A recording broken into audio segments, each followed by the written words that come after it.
EA Sports. It's in the game.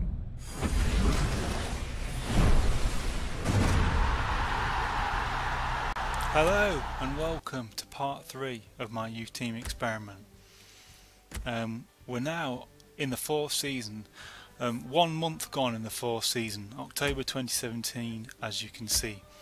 And we're now in the Premier League. There we go, there's a Premier League fixture, Scunthorpe at the top, Stoke. And that means we've been promoted twice in 3 seasons. Now, I held back from being promoted into the Premier League after the 2nd season because I didn't feel that my team was ready. I want to talk a little bit about promotion today before we have a look at any more of my youth team players. I think it's really important that if you're going to do this, you don't promote too quickly when you're building your team around youngsters.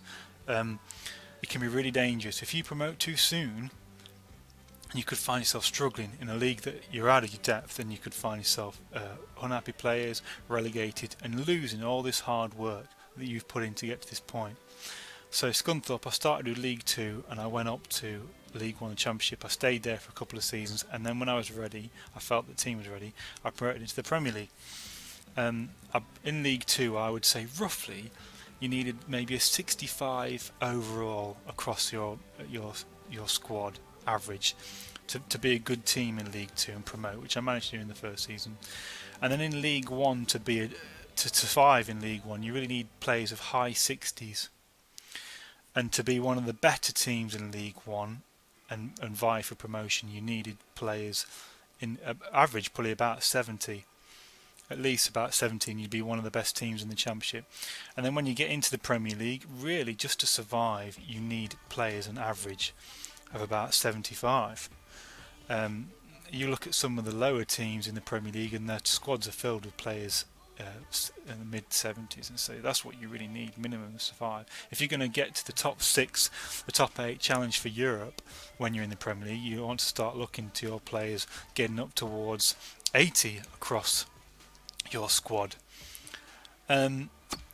So what have we got here? We can have a quick look at some of my youngsters, my youth academy, who potentials for the future you may see come up later on in some of the later episodes. We'll see how we sign and see how we get on with them. There we go. Now, some of the problems, as you might see with some of these, is that I touched on it before, that their overall is very low. Some of them started with good overall, like this one here, like 60, mid-60s, late 70s. Some of them that have really got the highest potential often start with the lower overalls. This can be a problem because you've only got a limited amount of time in career mode. Think about it, you usually only got 15 seasons, I think, even now. And although EA implemented the fact that you can grow players over the age of 30 years old, none of these players are ever going to reach that age because there's not enough time in career mode before it will end. So he's 16, he's been signed in the 4th season. Well, if he's only got 11 more seasons, and the oldest he's ever going to be is 27, so he's only got 11 seasons to grow. So you just hope that he's going to grow fast enough to be a very good player before the career mode finishes. Now, you'd think that EA in future really would need to extend the career mode. They really need to go to, I would say, at least 20 years, because a lot of the players that I will be signing in the next season or two to fill out my squad, they will never even get anywhere near to 30 years old, so it may take them quite a long time to grow into being the really top class players, unfortunately, because some of their overalls are quite low. But we'll see how we get on. I'm hoping to play at least 10 seasons, maybe a little bit more, and see if we can grow some of these enough. And what we'll do is we'll have a look at some of the squad now. I'll tell you what, we'll look at the squad report screen again. And here's a young goalkeeper. I had signed 2 goalkeepers before, but this goalkeeper I signed, he had the highest potential. And he's English, and look at that, highest potential to be special on the status screen, and he's already a 74 at 17 years old. This is one of the players that I've signed, and I've had to loan some players to survive. loaning players is a really good option, loaning young players, because they're often got the very lowest wage demands. So if you're looking to loan players to help fill out your team while you're trying to build a youth team, you're going to have to, almost certainly. And I've accepted that, and I've bought a few young players and loaned out quite a few young players. If you do loans, then look for the youngest players with the highest potentials, because even then they can grow during the season and you're not having to pay them very much wage. But here's another one of my youth players. Here he is, Menendez. He's 73 CB at 16 years old. Status has potential to be special. A lot of potential there. This guy's got a lot of potential. Doesn't say it at the moment, but again, you see, he starts out very low, which is unfortunate. But we'll see. He's already grown +3, and it's only October in this season, as you can see. So, if he can grow +5 a season for a few seasons, he can catch up. Gutierrez, he hasn't grown at all this season, but showing great potential. The status. This guy is 74 at 17, left winger, an exciting prospect.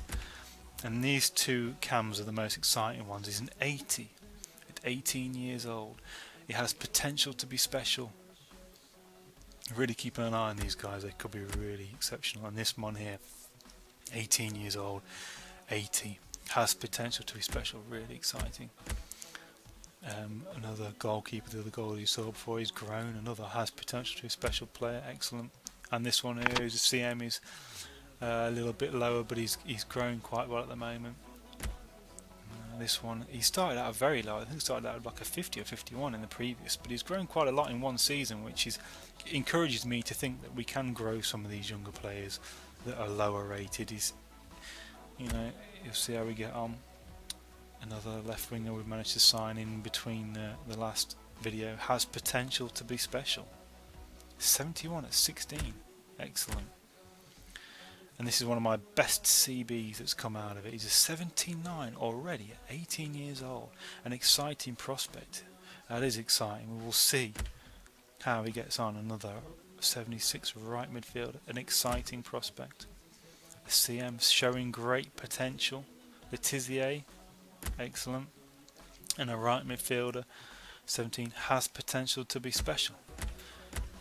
And I think my other goalie's out on there. I think that's about it. But at the moment, we've got some really, really high potential players, as you can see here. Exciting. We'll see how we get on with them. I would say that if they can average +3 a season, then a lot of these will be really fantastic players within 5 or 6 seasons, real world-class players. I've noticed something interesting after signing some of my youngsters as well. Their positions.